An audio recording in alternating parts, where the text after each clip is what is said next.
talk into it. Talk close. We're going to get started. My name is Dave Boothie. I'm on the racial justice team, and I wasn't here last week, so I don't know who else is new this week too, but welcome everybody. We look forward to this discussion continuing. Any other members of racial justice here?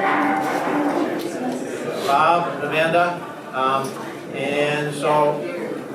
I can't hear. Can't hear. I didn't think It's international, so if you go like this, like right in Right up tight to your mic. this. Right. That helps? Yeah. You got to point this thing. All right. And we got to be close. All right. So welcome everybody. We're going to get started. Reverend Andrew will lead us again in this section. And afterwards, if there's questions, we hope that this is a continuing dialogue and discussion throughout this year. This is introduction, but we want to learn and grow from listening to one another as we move forward. And this is a topic that will be with us for many generations probably, yet figuring out how do we do this living together. So with that, I welcome back Andrew. Dave, good to see you all back again. Wanted to thank you all for the really vigorous conversation last week and the questions. Also got some emails from some of you and love that. So I hear great kind of eagerness and interest in this topic. So I feel blessed by that. I'm grateful for such a kind of eager audience. So this week we are turning to part 2. Just a few words about the first week. We tried to set up our conversation by talking about race as an idea. And spent a lot of time kind of fleshing out what that means. Race is this idea that was invented out of whole cloth at a moment in history for a purpose, namely to justify colonialism and chattel slavery. So the ancients didn't think of themselves in racial terms. They had all these other terms, but they weren't racial. They had slavery in the ancient world, but it wasn't racial. And so this thing that has become so real to us that it determines our bank accounts, the value of our homes, even the way we see one another, wasn't always the way. There's nothing biological or necessary about any of it. It's all been invented. And so the question then is, how did it get from something that nobody would have known, would have made no sense to the ancient world, to become something so immediate and palpable in all of our lives? And as I was reflecting on last week's conversation, my wife noted that we did all this talk about race, and I talked about I'm writing a book on this and all of my kind of interests in this, but I said nothing about why I was so interested in this. And so it's worth saying that this whole research agenda of mine stems out of a very early experience of mine as a 15-year-old in Southern Illinois at a church where, a Disciples of Christ church, where one of the denominational figures came to give an anti-racism training, and I was 15 and up with all of my youth group members on the 3rd floor of this old youth room. And this woman, her name is Crystal Williams, is a black woman, and came into the class and did something similar to what I've been talking about. I'm going to talk about the history of race and all of this. But then she stopped at one moment and said, you know, when I wake up every morning and I look into the mirror, the first thing I see is a black woman. Not just a human, not just a woman, but a black woman. And she asked us to reflect on what we see when we look in the mirror. And of course, to my 15-year-old white self, I was kind of surprised by this. I was confused. I got a little defensive about it because I was like, surely not. Surely that's not so salient that it's the first thing you see.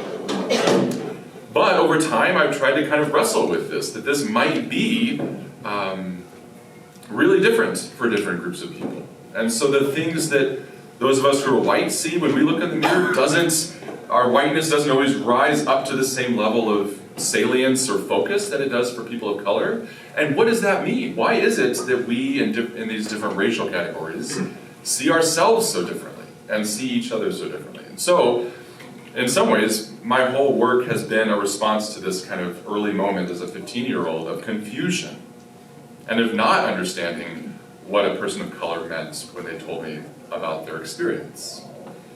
And so I think it's okay to say that even people who become kind of experts in this start from places of confusion. And in fact, I would be fooling you, or fooling myself, if I said that I wasn't still confused by this.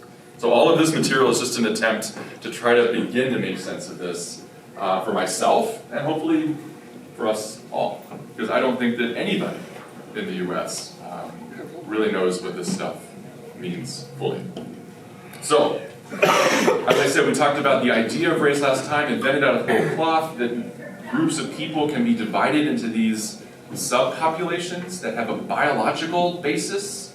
They're not just ethnic groups that share certain cultural features. They have something about their DNA or their blood that makes them such and such. That you can read this off their skin and facial features and hair texture and all these phenotype differences, and that has some connection to what kind of character people have and what kind of intelligence they're capable of, and how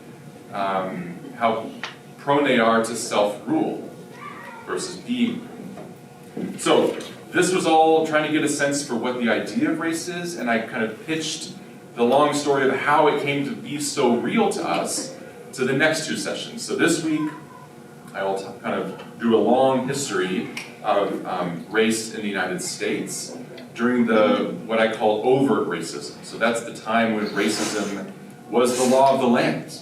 There was no awkwardness about being racist. There was nothing unusual about people holding racist views. This was just the norm, at least until the civil rights movement. So today we'll go from the earliest moments of enslaved Africans coming to the US until civil rights. Next week we'll track the covert period of racism when it's no longer the law of the land, and now all of this history goes underground and begins to color, so to speak, everything, even though it's no longer explicit. So a couple distinctions. I've just said, I know that this is kind of hard for folks to see, so I've just drawn a distinction between overt and covert racism. Overt just means it's the law of the land. Covert means it's the stuff that exists even after the laws have changed. But both are referring to unjust forms of racial discrimination. And of course, this distinction I drew last time too about personal versus institutional racism.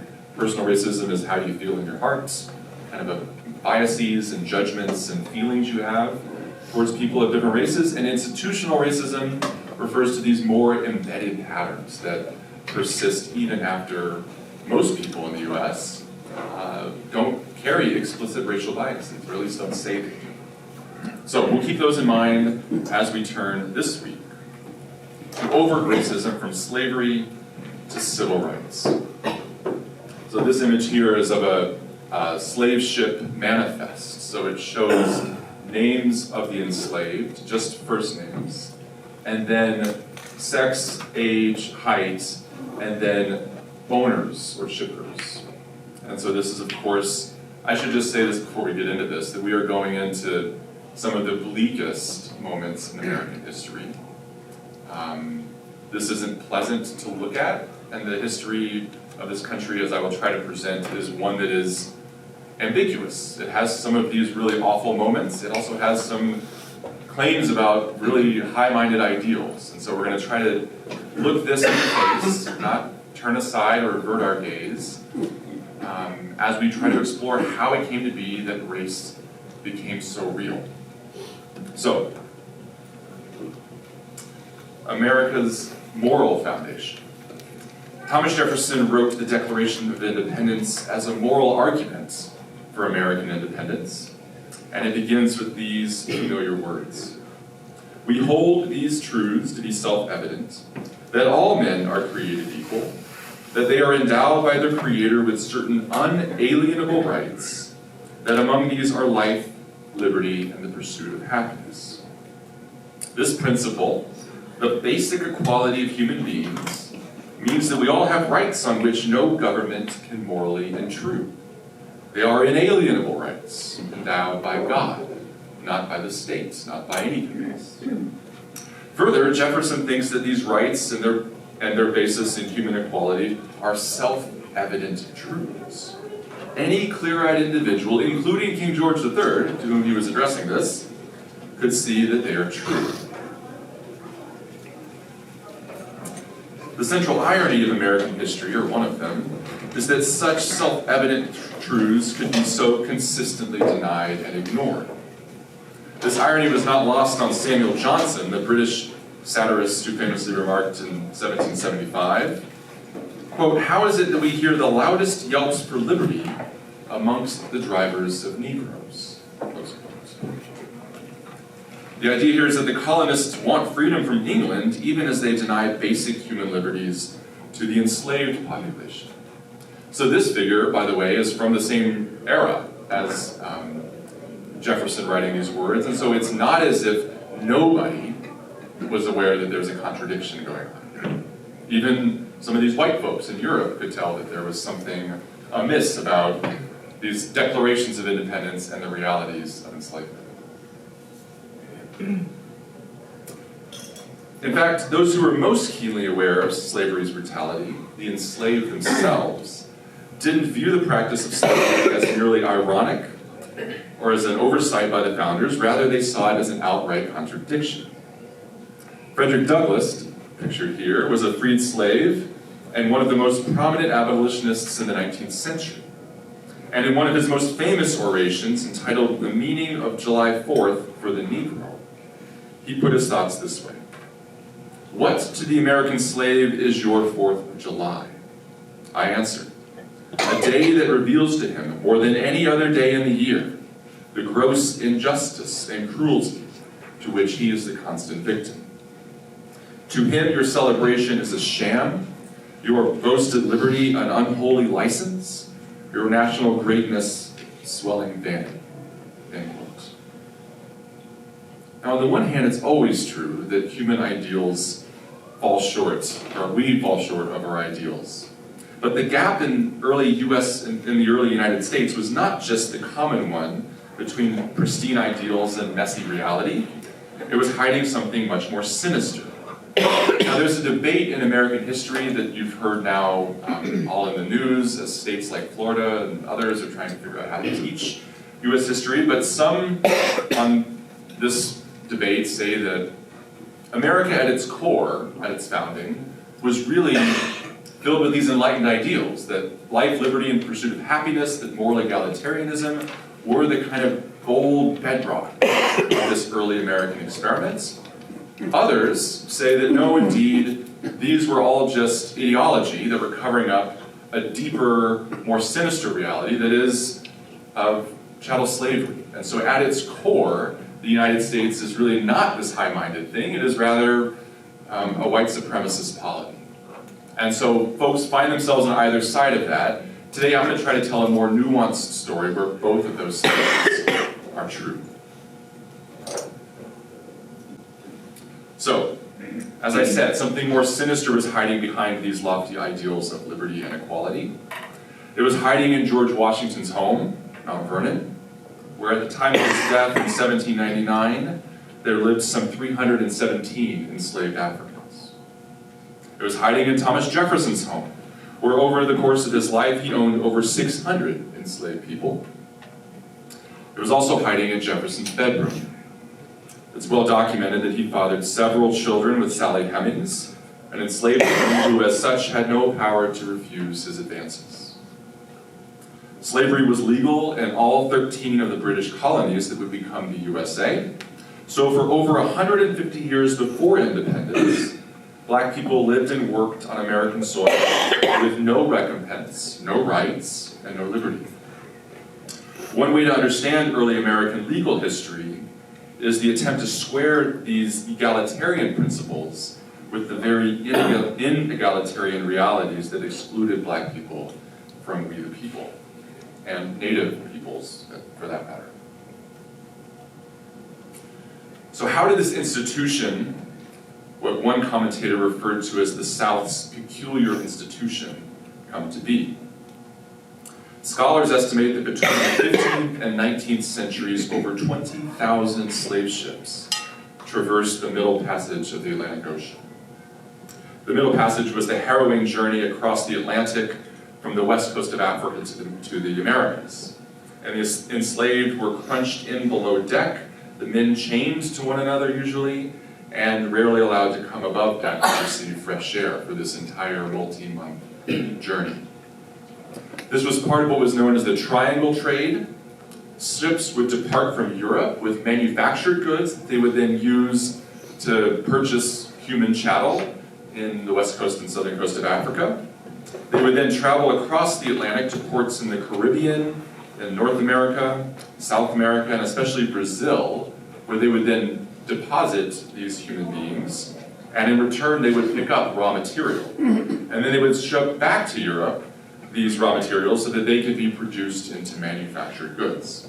And then the whole process would begin again. And so this has become better known in like the last 50 years or so of scholarship, that the early roots of capitalism and the movements of goods and services and capital across the Atlantic was deeply implicated in the trade of enslaved persons. Such that some people think you can't speak about racism by itself or capitalism by itself, but must speak about a kind of racial capitalism.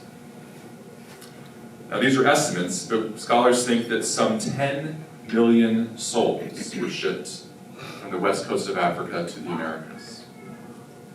Only about 400,000 of these reached what would be North America.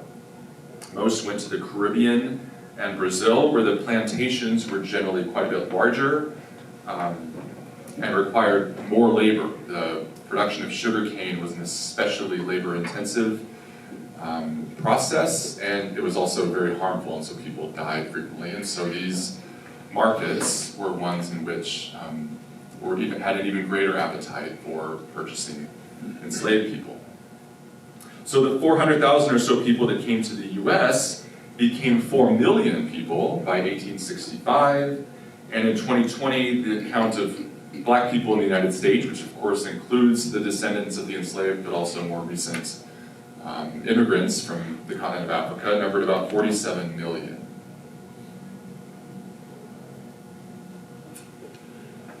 So the first enslaved Africans arrived in Jamestown, Virginia in 1619. You've heard of the 1619 Project. This takes that date as its namesake. And it was a vessel called the White Lion that delivered some 20 Africans to the British colony of Virginia. And the 1600s were something of a Wild West in North America, where colonists from Europe were developing rules around slavery more or less on the fly. So by the 1660s, we find some of the most early legal statutes in the Virginia House of Burgesses regarding slaves. So the practice of hereditary slavery was clarified in 1662, so that children are either free or enslaved based on their mother's status. In 1667, the House declares that Christian baptism does not make a person free if they were enslaved. And in 1669, a law was passed that allowed slave owners to punish slaves who resist their commands. And if these punishments were to result in death, which they commonly did, this would not count as a felony in the colony of Virginia. The argument, by the way, in the legal document was that nobody would willingly destroy their own property. So there's no recognition here that this being is a human that deserves life, liberty, happiness, etc. There is a sense that this is against the slave owner's economic interests to destroy his own property.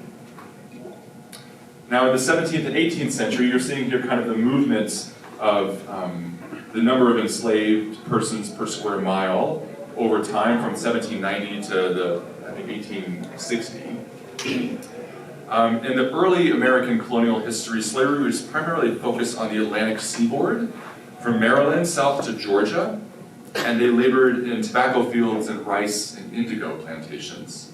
But especially indigo tended to kind of burn out the soil, it was depleted of resources, and this could have been the end of slavery, if not for the invention of the cotton gin by Eli Whitney, which made processing cotton much easier. And so we see a shift that happens from this 18th century to the 19th in the density of enslaved persons moving further south and west to the Old South, where cotton was easier to grow and where laborers were needed to harvest and plant.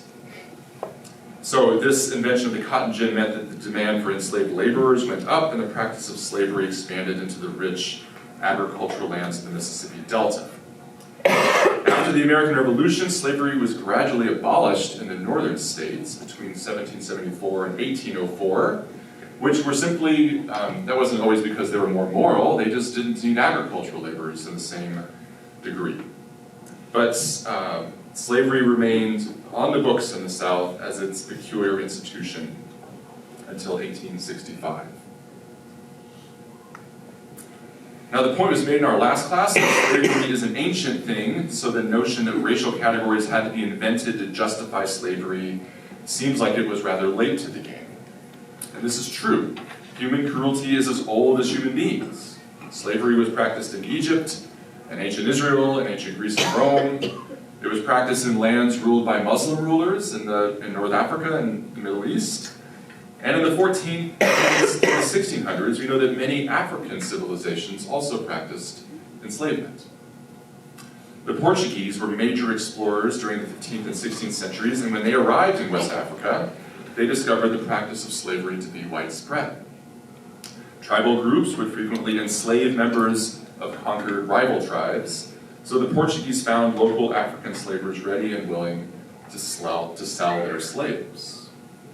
What's more, indentured servitude was common in Europe. These servants would be bound as laborers to pay off their debts, but at the end of their debt, you got to go off free. So what was new about modern slavery is this racial character. Now enslaved people were not only stuck in slavery their whole lives, unlike indentured servants in Europe, but they were counted as chattel, that is, as property of their owners. They were listed on these slave ship manifests. This all had to do with the notion that human beings come in different racial kinds, those who are born to rule and those who are supposedly born to be ruled. So the 250 years of legal slavery on American soil is how this idea got such a deep foothold in American life. So it should be said that while enslavement was a practice in the west coast of Africa before Europeans arrived, the practice was only exacerbated whenever there were all these Europeans swinging in with money, with goods, with an appetite for enslaved labor. So it went from a relatively small-scale operation to a very massive one, funded by Western wealth. Now, some historians in previous eras and in films like Gone with the Wind try to smooth over slavery's worst abuses by claiming that most masters were genuinely interested in their slaves' well-being. But this myth of benevolent paternalism, as it's known, is utterly false and itself racist. Certainly, we have indications that some slave owners were more sadistic than others, and I won't recount the abuses, but you can find those in plenty of history books. But even the nicest slave owner was still a slave owner. He bought and sold people, refused to compensate them, and held nearly limitless power over them. By law, masters could punish and even kill slaves without legal consequence. There were some states did have legal consequences, but they were minimal. Slaves were barred from getting legally married, so slave owners were permitted to sell children and split families up at will. Laws prohibiting rape in the United States only pertained to white women. So black women could be legally raped by anybody, other slaves, slave owners, whomever. And the fact that black people in the United States come in so many different shades of brown, that they don't look like contemporary Nigerians or Senegalese, indicates how many times these slave owners availed themselves of these privileges. When enslaved women bore mixed-race sons, they were considered black under the one-drop rule. While some received special treatment from their masters, others refused to acknowledge them as their own and sent them as even their own progeny off to toil in the fields with the other people deemed black. It's also important to know that slavery and racism wasn't just popular amongst those supposedly backwards folks in the South. It found its way into the law of the land. So at the first Continental Congress in 1787, northern and southern states were debating whether or not to count enslaved persons amongst a state's official population. And this was important for the purposes of taxation and for deciding how many representatives each of these states would get. Northern states didn't want to count enslaved people as in these counts for votes because it would give the South a legislative advantage. Southern states, of course, did want to count them because it would give them an advantage, and so they compromised. States could count all their free citizens, but only 3 out of every 5 enslaved persons. So in effect, the Constitution itself implicitly acknowledged slavery and considered black people who were enslaved to be not full people, but 3/5 of a person.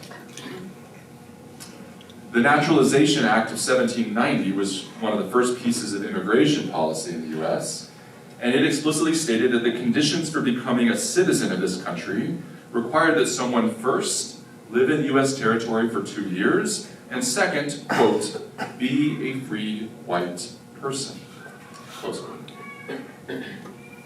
The exclusion of black people from US citizenship was made explicit in the Dred Scott decision, the Supreme Court in 1857. Scott was an enslaved black man whose owners transported him across state lines. So he was in the state of Missouri, which was a slave state. They transported him to the Missouri Territory, which was a free state, and then they brought him back into Missouri proper. And he argued to the Supreme Court that as soon as he moved from a slave state to a free state, his legal status changed. And so he was no longer enslaved. The court decided against him with a 7-2 decision. And in it, Justice Roger Taney wrote that black people are, quote, not included and were not intended to be included under the word citizens in the Constitution, and can therefrom claim none of the rights and privileges that which that instrument provides for and secures to the citizens of the United States, close quote.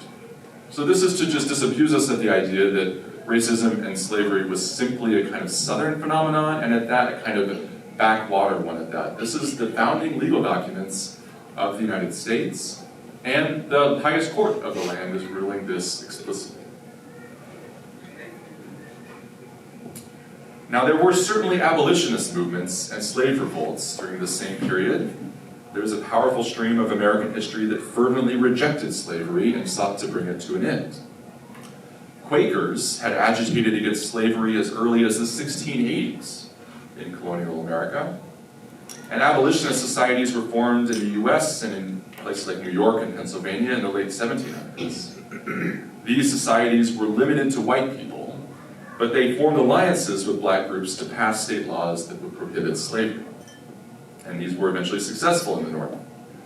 But real nationwide pressure to abolish slavery came in the second wave of abolition in the 1830s. And this is where you find names like William Lloyd Garrison, Frederick Douglass, John Brown, Harriet Beecher Stowe, and Harriet Tubman here.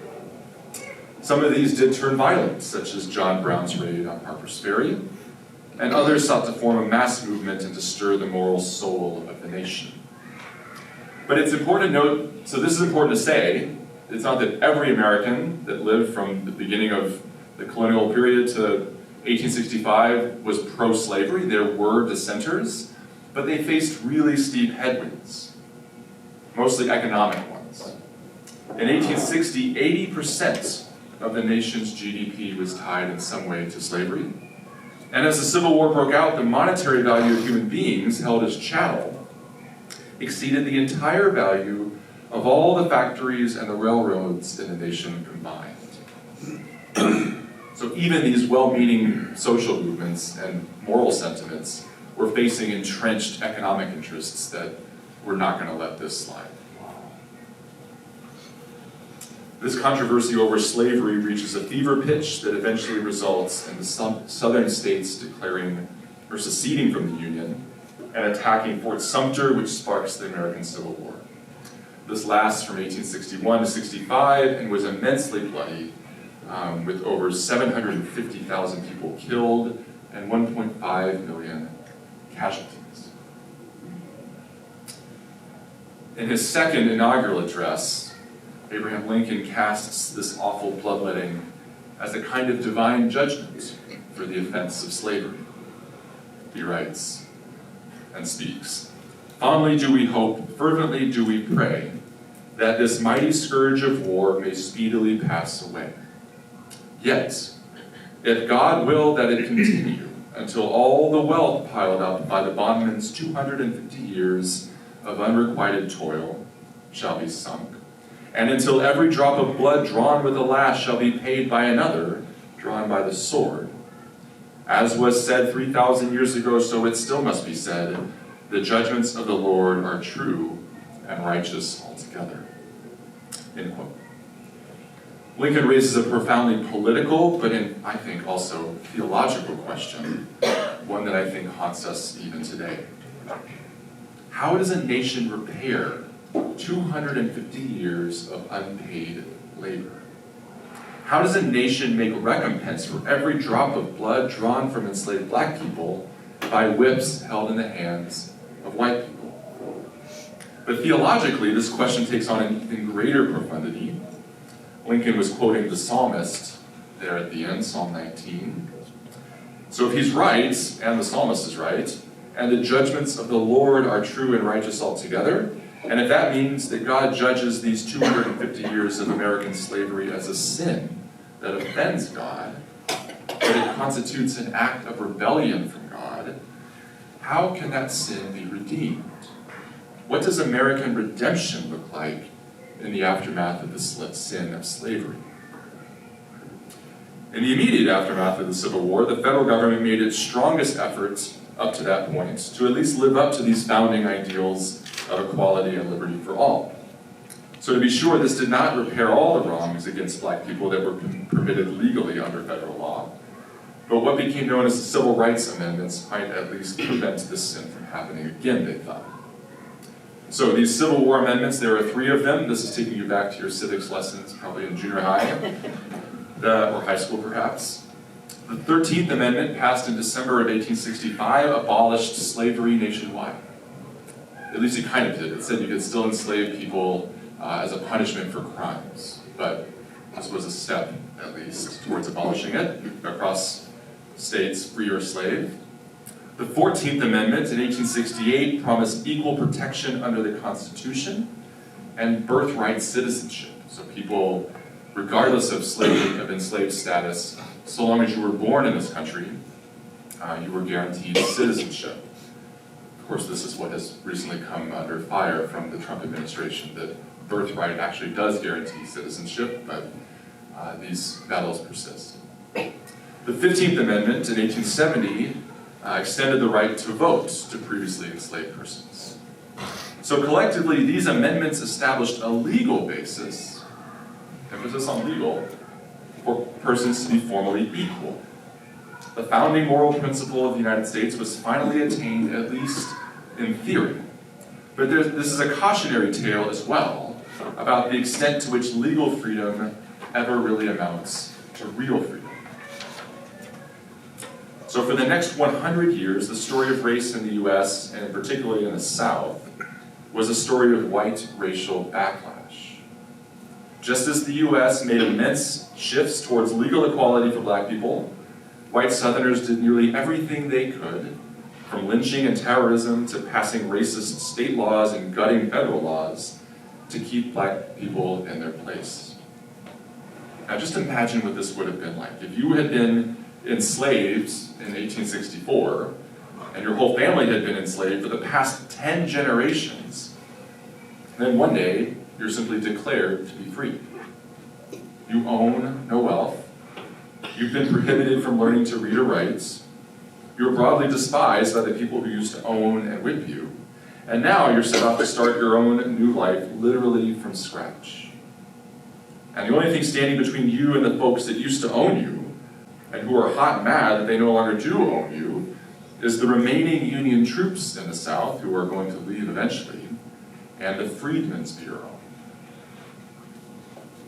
So pictured here is William Tecumseh Sherman, who famously marched from Atlanta to the sea in Savannah, burning everything in his sight. He was a Union general who helped turn the war for the Union. And in January 1865, Sherman issues this order, it's called Special Field Order Number 15, that promises to divvy up Confederate-owned lands in South Carolina and Georgia along the coast, and to parcel it out in 40-acre tracts and distribute it to enslaved persons. Now, when Andrew Johnson, the president, ascended to the presidency in April after Lincoln's assassination, this was immediately revoked. And for anybody who's in principle opposed to government intervention or involvement in the free market, you might look askance at this as an effort to redistribute wealth. It's important to note that from 1868 to 1935, the federal government gave away 250 million acres of land in 160-acre increments to 1.5 million white families under the Homestead Act. And that, of course, hits close to home here. But about 20% of contemporary Americans can find some of their wealth in some way descended from this Homestead Act.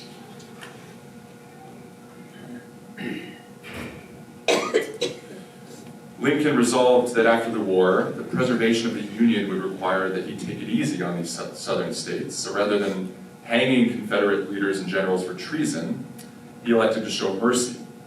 And he said that southern states had to adopt the 13th Amendment and get 10% of voters to pledge loyalty to the Union to return. And even these relaxed. Mississippi didn't ratify the 13th Amendment until 2013, as a matter of fact.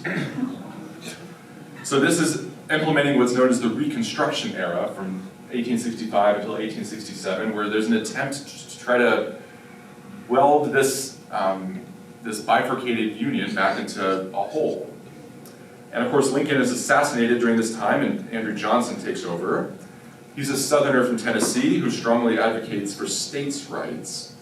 And so while he endorsed the creation of the Freedmen's Bureau, which was meant to facilitate Reconstruction, and meant to aid newly liberated black people, he used his political leverage to roll back the legal gains of these three Civil War amendments. The Black Codes were laws passed in the immediate aftermath of the Civil War amendments that prevented newly freed black people from benefiting from these formal legal rights. So in 1865, for example, Mississippi passed a law that required freed black people to exhibit written evidence of employment every January. So this put pressure on black people to agree to labor contracts at absurdly low wages as farm laborers, because if they didn't have evidence of this employment, they could be fined or imprisoned for vagrancy. And if black people were found to be without a job, they could also be arrested on these charges, and their labor would be auctioned off to the highest bidder, which meant that many of these people who had just been enslaved by these plantation owners were then, just years later, working on the very same plantations, albeit for pennies. These are ways in which, I'm listing these because these black codes are ways in which formal equality is enervated by restricting the economic and movement freedom of black people in the South. In addition to these pressures, white Southerners also resorted to terrorist tactics. So between 1865 and 1950, approximately 6,500 black people were lynched in the US. That is 2 black people executed per week for 9 decades. So there were legal measures and there were extra legal measures. In every aspect of Southern life, the men who fought for the Confederacy did everything they could to ensure that the rights enshrined in those 3 amendments, 13, 14, and 15, would not be realized. Black people, of course, protested these tactics and demanded that the federal government intervene in these states to enforce what was promised to them by these constitutional promises.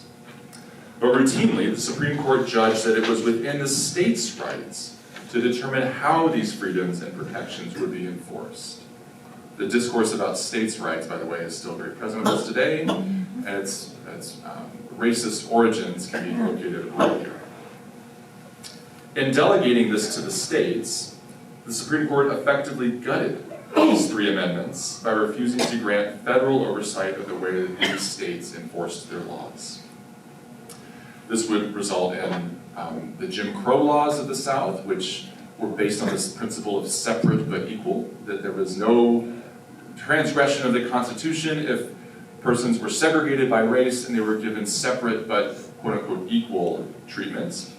This is all rooted in a court case from 1896 called Plessy versus Ferguson. I'm sure these are all like in your memory from civics class, but it's worth remembering. So Plessy, Homer Plessy was an octoroon, so to speak. He was 7/8 white and 1/8 black, who intentionally violated Louisiana's whites-only policy for rail cars. So he argued that according to the 14th Amendment, which gives him equal protection under the law, that this should protect him from such separate but unequal treatment. The idea is that by discriminating against him on the basis of his race, the rail company was not respecting his constitutional rights to equal protection under the law. But the court ruled against him. They ruled that while the 14th Amendment ensures legal equality, it does not eliminate, quote, social distinctions based on color. So Americans were free, the court said, to discriminate on the basis of race in banking, employment, drinking fountains, public schools, college admissions, and just about anything else. This provided the legal basis for the Jim Crow laws, which enforced legal segregation in the South right up through the mid-1960s. This brings us to something more within recent memory for many of us, the Civil Rights era. So Brown versus Board of Education denounced this doctrine of separate but equal, in education at least, saying that separate does not mean equal. And of course this did not immediately integrate schools, so these legal changes don't instantly just change practice on the ground. You'll remember that the National Guard was required to get some of these schools to be integrated, even though the law said as much.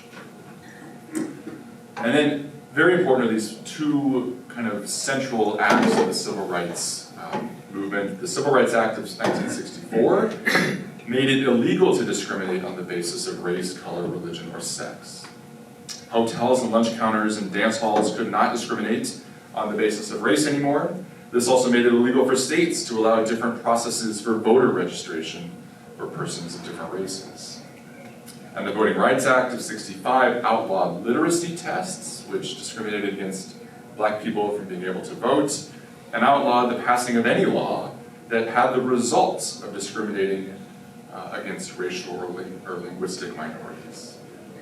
And this finally gave federal oversight of these states who were using their freedom provided under Plessy versus Ferguson to twist these laws to effectively segregate and oppress black people. But of course, this federal capacity to oversight was what was gutted in 2013 by the Supreme Court, which now has called into question that very capacity. All right, so we've covered a lot of ground here. What is the overarching picture? And then I want to hear some questions from you. So the big picture here is that black people have been legally enslaved for 250 years of American history. They were granted freedom on paper in 1865, but remain subject to legalized state discrimination for another 100 years.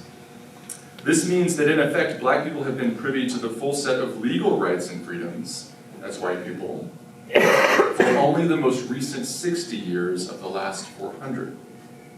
This also means that the moral foundation of the United States, that held all men to be created equal and promised to respect these inalienable rights of life, liberty, and the pursuit of happiness, were not only withheld from black people at our founding, it was also withheld from black people for the next 100 years of Reconstruction and Jim Crow.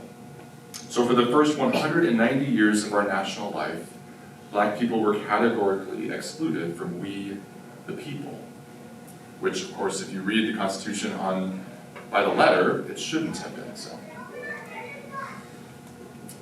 So, the idea of race, which we talked about last week, which was invented out of whole cloth with no basis in reality, became institutionalized through chattel slavery and its aftermath, as I've described here. It was there before the Declaration of Independence, and it was bound up with the glittering moral ideals upon which this nation was founded. So while slavery ended over 150 years ago, racism, of course, did not. Legal discrimination didn't end with slavery. It went on for at least another 100 years into the middle of the 20th century. Further, we learned that these mountaintop moments in American history, like the signing of the Declaration of Independence and the emancipation of slavery, are frequently followed by significant cultural and racial backlash. And this will happen again when we turn next week to the era after civil rights. So there's these kind of great leaps forward in terms of legal protections, and then the response to that, this triggers a kind of nearly immediate response to try to wipe those gains away. Finally, the institutional effects of racism are not simply legal, as I've taken pains to show. This was baked into the law code here, and yet even as the laws were reformed, and there's this great progress in terms of legal code, that doesn't quite cut it. Right, so those are my reflections for today, but I would love to hear any questions or comments or observations that folks have. Yes? I just want to go back to Lincoln, because one of my students was part of the reason he signed that was economics. So I don't know if you... We couldn't hear. Yeah, the question, this is, the question was about Abraham Lincoln's decision to sign the Emancipation Proclamation and to liberate slaves. This is often cast as kind of a sign of his kind of virtue and his moral commitments. But as you know, his moral commitments were deeply ambiguous, and there were all kinds of other reasons, economic, not the least of which political as well, to do this. So these shouldn't be figures that we take to be heroes. Presidents typically make decisions for all kinds of reasons, and so virtue isn't always at the top of the list. Yeah, good question though. On that same issue of Abraham Lincoln about the Emancipation Proclamation, wasn't that in order to gain support in Europe that banned slavery in what, 1830, I believe? And that was one of his reasons for the Emancipation Proclamation at that time. Yeah, thank you, Tom. So European states, despite their deep involvement in the triangular trade and slave trade, did ban slavery before the United States did. So I think UK was in 1804, other nations later. I don't have all those right on hand. But yeah, these international relations concerns are certainly figuring into the president's decision. And so this is a good lesson for us, I think, as we think about what politics can and can't do. That political figures are always going to be making decisions based on moral reasons and the expediencies of international relations and economic concerns and political pressures. And so the place where this moral pressure gets placed is often outside of politics, electoral politics, through social movements, right? The civil rights era wouldn't have happened without the black freedom struggle that was putting pressure on LBJ and others to get these issues even on the agenda. So, yeah.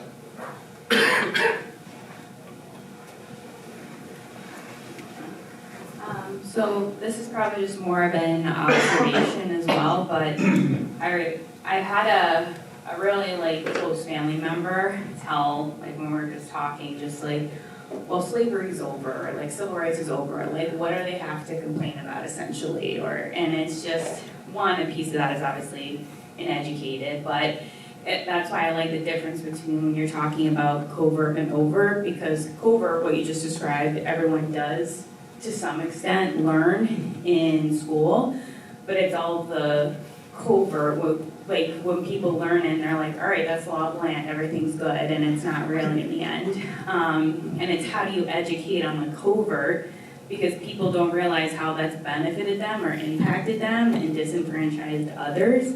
But I feel like we're also getting to a point in the world where people are putting lies around and starting to diminish the covert. And when you start diminishing the covert, you just kind of lose all sense of control of these things did happen, and we try and turn our eye to overt, then how do you even get to the covert piece, which is still prevalent? Yeah, that's a great point. Yeah, so the point is that we're taught this stuff. The the overt part, the law of the land stuff, we're taught in schools, by and large. That's not always the case. And it seems like the covert is the area where we really need to do a lot of the education work. But now, there are kind of folks that are working really hard to kind of tamp down the severity, the awfulness, the extent of the overt part of American history, the overtly racist part. And so, it can seem kind of tedious, I admit, to stand up in front of you and to talk about all of these court cases and laws and amendments, that those can feel kind of like dry history. But part of the motivation for doing so is that the story that they tell is being contested throughout this country. And I think it's worth reminding ourselves that these very arguments, which, Amanda, you're right to note, these are common, right? Slavery's been done for all these years. And my folks came here in the 1880s, and they've had just as long as black folks to figure out how to build wealth and to get a good job and all of this, right? We hear these at Thanksgiving tables and elsewhere. And part of telling the story is to show that there's a whole bunch of momentum that leads up to 1865 that doesn't just stop, right? It's like an ocean liner that's been going for 100 miles, and then when you pump the brakes, even though that's the right move, the thing's going to keep going. Inertia is just, there's a lot of energy built up there, and it goes similarly for race relations. And so even after the kind of abolition of Jim Crow laws, these lingering effects will persist, and they won't be just sorted out by passing laws, which again gets to this theme of the limits of politics, that we can do a lot through politics. We should pass laws, we should think about things like remuneration for lost, what is this giving me? Reparations. Like these are truly things that we could consider politically as Americans that might help with this, but they won't do it all. That work has to require a broader social movement, broader reforms in our way of life as a people, and that's much harder to quantify and to discuss. Yeah, John. Yeah, and thinking about redemption. Yeah. Our book club, and that's a commercial, by the way. Our book club picks lots of books, lots of popular books, and there's a huge number of very popular novels and nonfiction books dealing with racism. Continual stream of very, very popular books. And is this and they're all opposed to racism. They're all trying to inform people of what the history is and what we can do about it. Is that a sign? Can that be considered any kind of redemption? Our willingness to continue to learn and understand? Yeah, thanks, Chuck. So folks heard the question, is it a sign of that we're moving in the right direction, redemption is happening, that there's people that even want to hear this story and rethink about what they've been taught about history? I think it's not a bad thing. And it probably is a sign that we're willing to kind of begin looking this in the eye, and we here as people in this room and others, not everyone in our country wants to look at this. But we might say it's necessary but insufficient, that there's further steps that still need to happen. But before we do those necessary steps, we at least have to reckon with what the story is and why things are the way they are. I can shout enough? The folks on the screen though, or the camera. Oh, well, it's about schools and textbooks. Yes. Yeah, can you comment on that? Schools and textbooks, the banning, and privately we can read good books about racism and what to do about it, but we can't even agree on how to get information to the younger folks without backlash. No. Can you just comment, I guess, what you think that how big a problem it is? Yeah. Okay.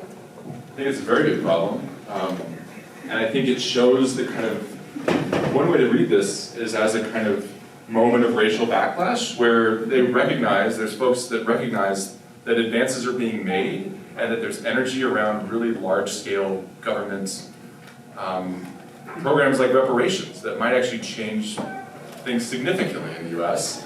And so history becomes a flashpoint. It becomes a point at which to kind of undercut the legitimacy of these movements of progress on race. And so, and we see this kind of in a coordinated way in lots of southern states right now. And so I think it's hard to overstate how bad that is.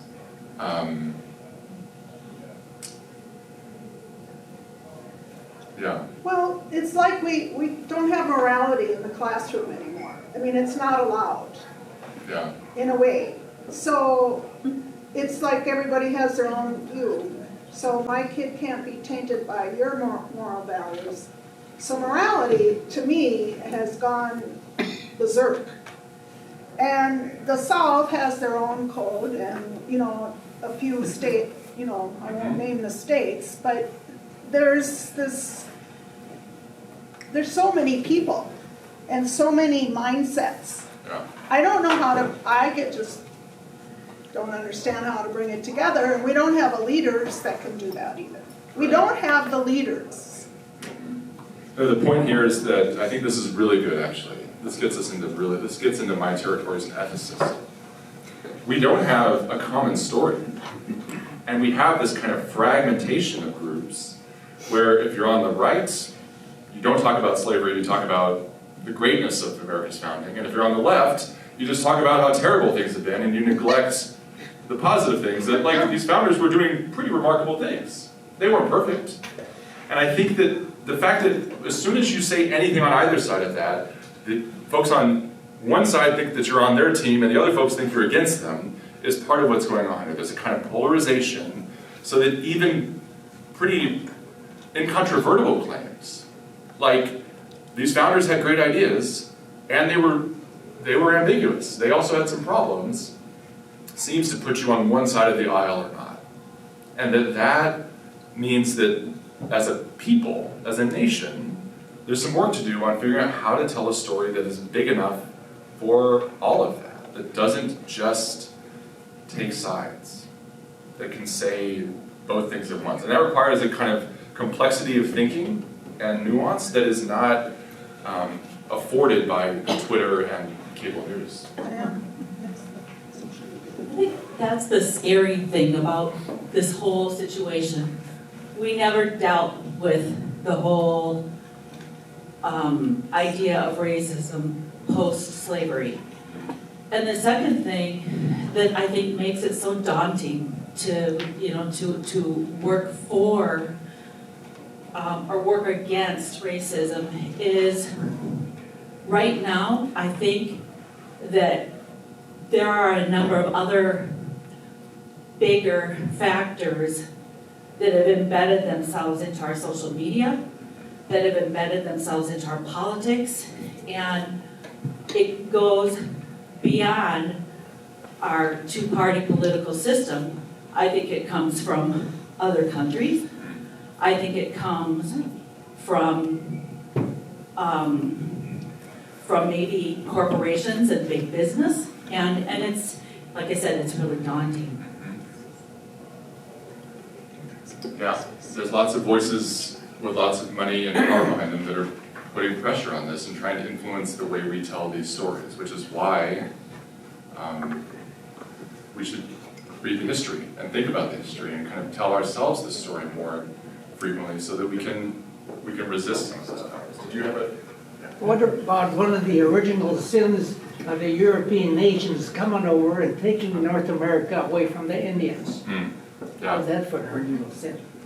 Yeah, Knut's point is about the original sin of Westerners coming to the land we now call the United States and taking land away from indigenous persons. So the originality of that compared to racism in this kind of chattel slavery context, they're co-equal in my view, but we're dealing with moments where a kind of primal moral horror has led to an unfolding of events that have continued to stain and pollute our polity on both sides of this. So, yeah, so we're dealing with the after effects of both of these. Or we're not dealing with it well, but it's affecting us. And my question here is that, having heard all that, as we move forward, in our congregation to say, what is our conversation? Where do we go from here? How do we get past some of these problems that we see that others are having and say, in our community, where do we go? How do we address this? How do we have the discussion? Because we are broad and diverse and come from so many different places. So I say, as we continue to hear these discussions and stories, to say, what do we do here? How do we shape our community? How do we honor what God has asked us to be like and live in this world? And what is our message outward from here? So I encourage you to think about that as we go through these discussions. I'm getting the nod from the pastor. So thank you again for all of your attention.